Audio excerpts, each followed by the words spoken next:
and welcome to Green Healing, where we discuss alternative and natural healing from abuse and CPTSD. Today, I want to continue the types of abuse series and talk about bullying and cyberbullying.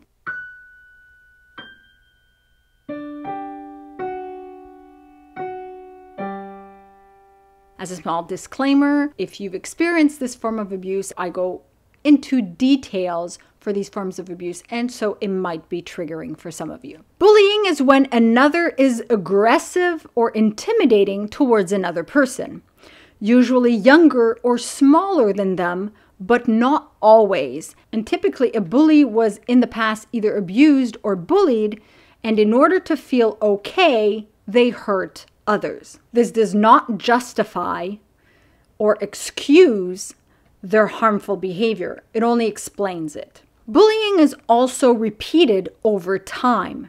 The bully may threaten, cause physical harm, fear and distress, or even create a negative environment for their target. With bullying, there is either a real or a perceived power imbalance. Bullying can take place at school, at home, at work. Bullying can include, without being limited to, hitting, shoving, damaging, and stealing property.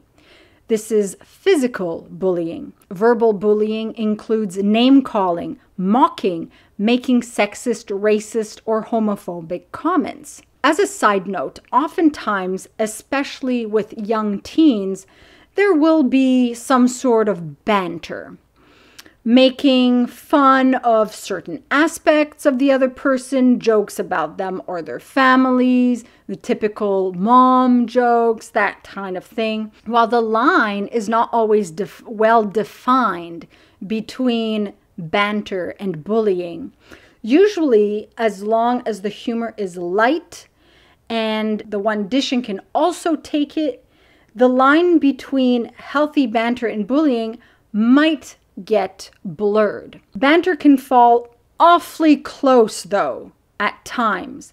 But if a friend crosses that line, if that person is a true friend, usually when you tell them to stop or they see that you're upset, they will apologize. They will stop. They will take back what they've said and feel genuine remorse. That's a key clue to identifying a bully. It stops being banter because they have crossed the line, or being told this is no longer a game, this is now disrespectful, and they continue. Being able to assert yourself helps define your boundaries and will help alert you to who respects those boundaries and who does not respect those boundaries. Social bullying includes excluding others from group activities, spreading gossip or rumors about that person. Written bullying is writing notes or signs that are hurtful and insulting. Electronic bullying is also known as cyberbullying. It includes spreading rumors or hurtful comments via email, chat, text messaging, or social media sites. Cyberbullying is used to upset, threaten, and embarrass the target, even insult them. Email, texting, or social media are used to threaten, harass, socially exclude, embarrass, or damage reputation. Spamming and annoying online is a form of cyberbullying as well, and it's always aggressive and hurtful. Here's a situation. Suppose a bully decides to spam a group chat and annoy the others in the chat with idiotic comments. Every time that bully gets removed, someone else adds them back because they are also bullies on the side of the bully, encouraging them. Now, let's say, for example, someone decided to have it out with this person. However, things quickly degenerate, and you have others calling this bully names, telling them to GTFO, telling them their existence is a blight. Now the bully is also being bullied by others, and the bullied become bullies as well. That's one of the dangers of certain social media and chats that people, especially young people, tend to not always be aware of. Each form of bullying has its own dangers that other forms of bullying don't have. The dangers that cyberbullying has that live bullying does not have is that it's exaggerated. And while a gang can bully another with cyberbullying, others will encourage the bully to amp up the ante, and so the bully will amp up the insults, and this is encouraged through likes and other comments. It's not just one or two buddies on one person. It can be hundreds of people against one person. Hundreds of people encouraging that bully. The danger that live bullying has that cyberbullying does not have is that chances are it can escalate to physical harm, while the cyberbully hides behind a screen.